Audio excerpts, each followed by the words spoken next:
कोयले के कारोबारियों पर जो मेहरबानियां हैं, वो अगर आप देखेंगे तो आपको समझ में आएगा कि कोयले से काला भी कुछ होता है, बहुत काला होता है। कोयला भी उसके सामने शर्मा जाए, इतना काला होता है। कोयला खदान आवंटन की जो हमारी नीतियां थी, आपने देखा, भैया आवाज नहीं प्लीज, जो हमारी नीति थी यूपीए के वक्त, उसके खिलाफ एक पूरा आंदोलन चलाया गया, हमें भ्रष्ट बताया गया। वो अब सब आपके सामने था। घोटाला बताते थे, साहब घोटाला हो गया, घोटाला हो गया। लेकिन जब इनकी सरकार आई तो उस नीति को रद्द करने के बाद जो प्रक्रिया बनाई, वो ऐसी प्रक्रिया बनाई कि सिर्फ और सिर्फ इनके गिने चुने मित्र बोली लगा सकें। नाम तो था कि साहब ऑक्शन हो रहा है।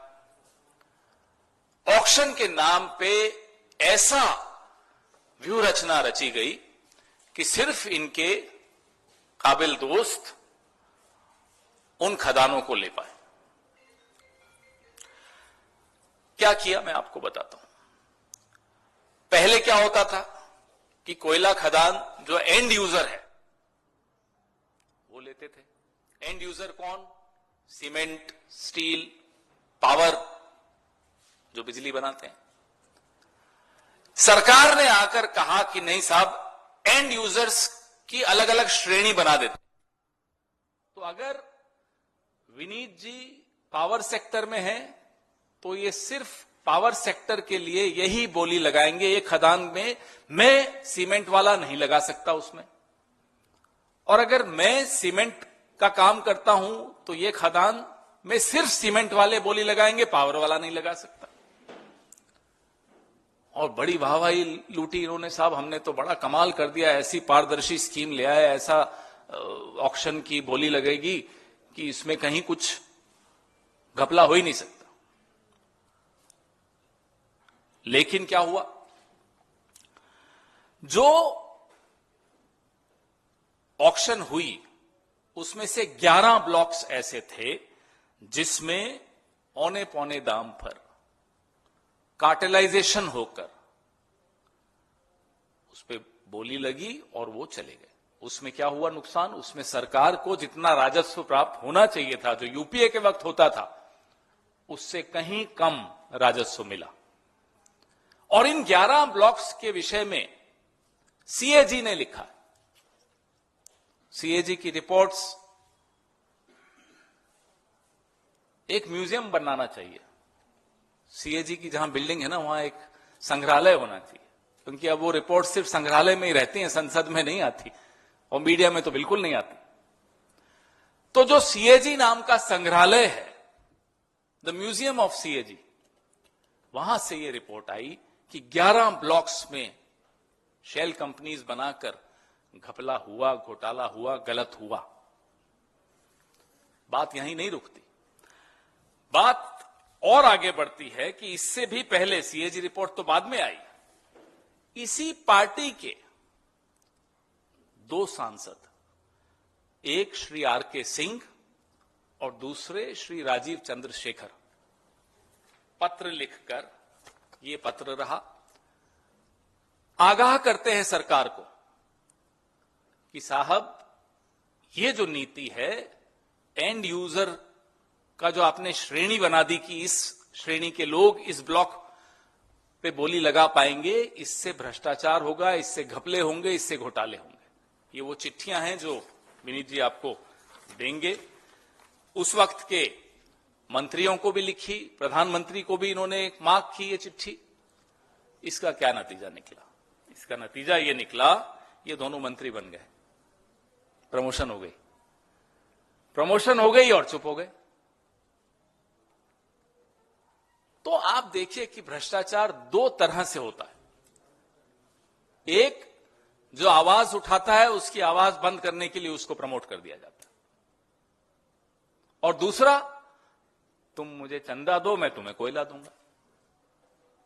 2 तरीके से होता है। तुम चुप रहो मैं तुम्हें मंत्री बना दूंगा, नंबर 1। नंबर 2, तुम मुझे चंदा दो मैं तुम्हें कोयले की खदान दूंगा। यह हुआ है पिछले 10 साल में कोयले के नाम पे माननीय नरेंद्र मोदी जी की सरकार के देखरेख में, उन्हीं के द्वारा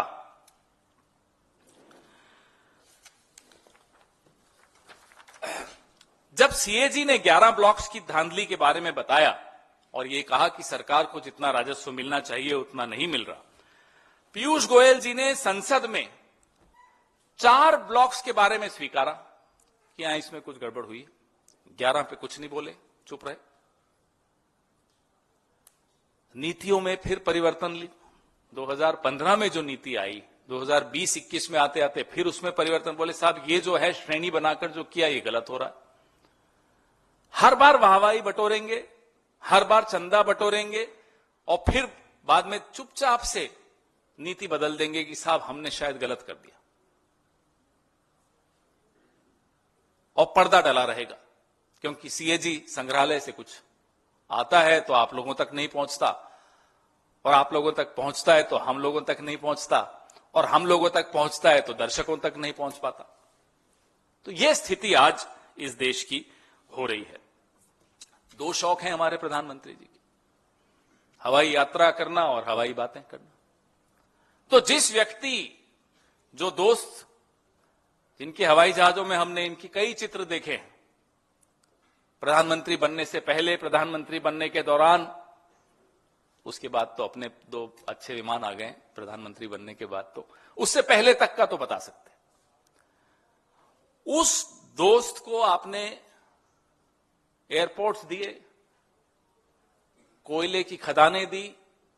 ना केवल कोयले की खदानें दी, इसमें एक बहुत दिलचस्प पहलू यह है कि अगर कोयले की खदान एक सरकारी कंपनी को मिलती है तो उसका जो एमडीओ होता है, जो उस पे माइनिंग का काम करेगा, वो भी यही दोस्त। ऐसे दोस्त भगवान सबको दे। ऐसा दोस्ती आपको कहीं नहीं दिखेगी।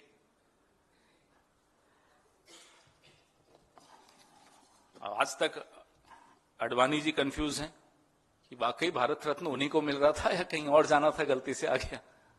ये दोस्ती का है मामला। निर्मला सीतारमण जी हमारे अगेंस्ट एक व्हाइट पेपर निकाल के बड़ी तेज बोल रही थी, और उस व्हाइट पेपर के माध्यम से जो पर्दा डाला जा रहा था इस कोल स्कैम पे, वो आज आपके सामने है। वो अगर आप दिखा सकें चिट्ठियां तो एक बार स्क्रीन पर भी चालू कर दीजिए।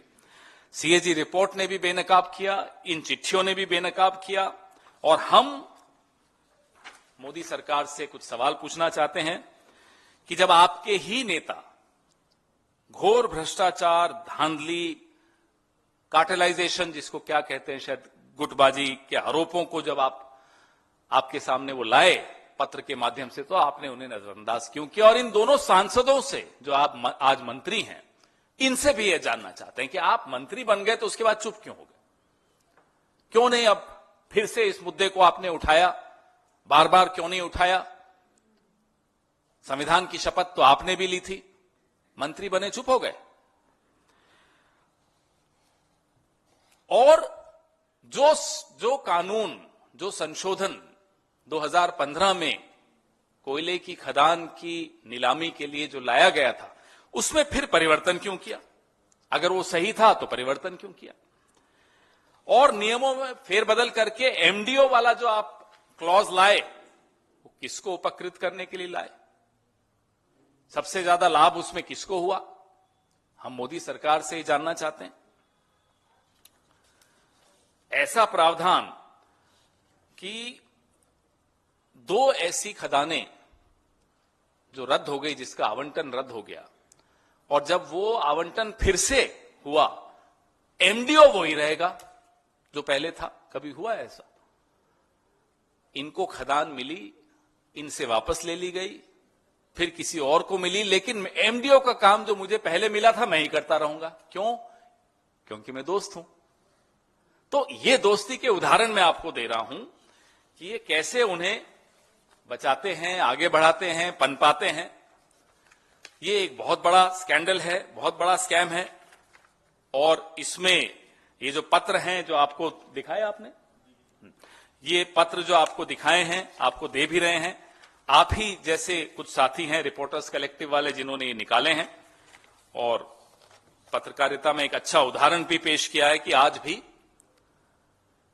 जो घपले हैं जो सीएजी में सामने आते भी हैं तो दब जाते हैं, वो घपले दबाए नहीं जा सकते, छिपाए नहीं जा सकते।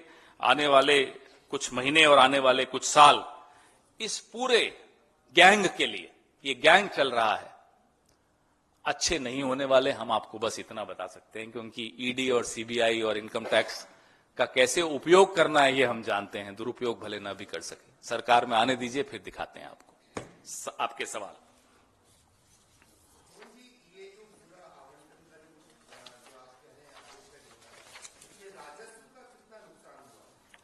ये कैलकुलेशन अभी नहीं हुई। हमारे वक्त तो एक नोशनल कहा जाता था, हम नोशनल में तो नहीं पढ़ेंगे, लेकिन एक्चुअल जरूर इसमें कैलकुलेशन करनी चाहिए और की जा रही है कि कितना भारी लाखों करोड़ का जो इसमें नुकसान हुआ है राजस्व का। और इसमें अब ये नोशनल नहीं कह सकते आप, क्योंकि ये सरेआम हो रहा है आपके सामने। तो ये जरूर इसकी कैलकुलेशन करके आपको जरूर हम बताएंगे।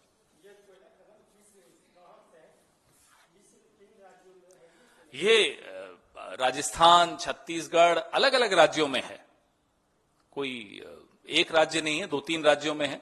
सबसे ज्यादा प्रमुखता है ये 2 राज्यों में, 11 खदानें। अभी इसी पे रहिए, पहले इस पे।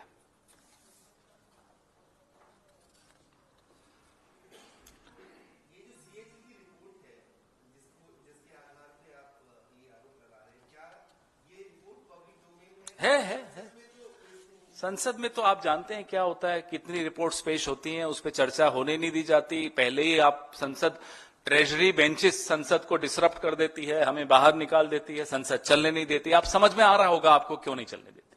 एजेंडा क्या होता है? एजेंडा ये सब ढकना और छिपाना होता है। वैसे आजकल आरके सिंह जी, बड़ी हैरानी की बात है, केंद्र में ऊर्जा मंत्री हैं।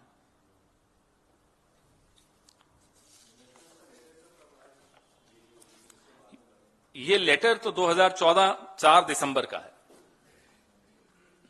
बाद में बने। तो हर चीज का एडवांस पेमेंट थोड़ी होती है, कुछ की पेमेंट बाद में होती है। ये पॉलिसी 2015 वाली फिर दोबारा क्यों चेंज की है सरकार? 20-21 जी। कुछ और अब आप पूछ।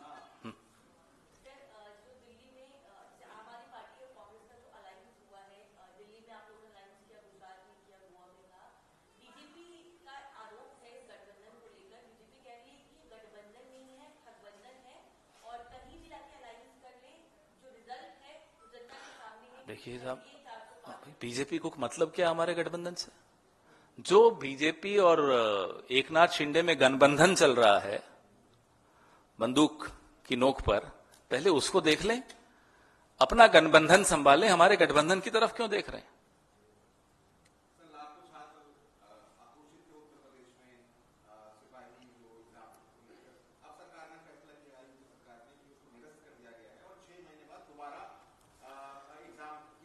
और 48 लाख नौजवानों का भविष्य के साथ यूं इस तरह से खिलवाड़ कर देना कि फैसला ले लिया, निरस्त हो गया।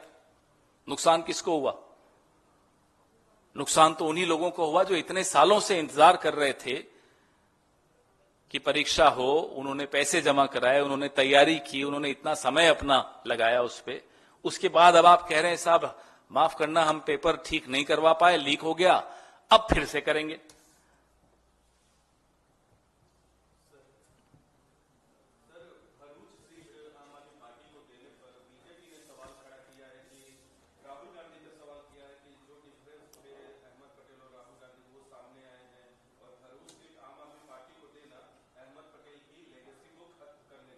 उन्हें बड़ी चिंता है तो उन्हें कह दीजिए चलिए 2-3 सीटें हमें दे दीजिए, हम बताते हैं किस किस की लेगेसी। उनका मतलब क्या है इसमें? अहमद पटेल जी हम सबके बहुत आदर के योग्य नेताजी थे हमारे, उनकी राज्यसभा में क्या किया इन्होंने, याद है ना आपको? ये सम्मान था।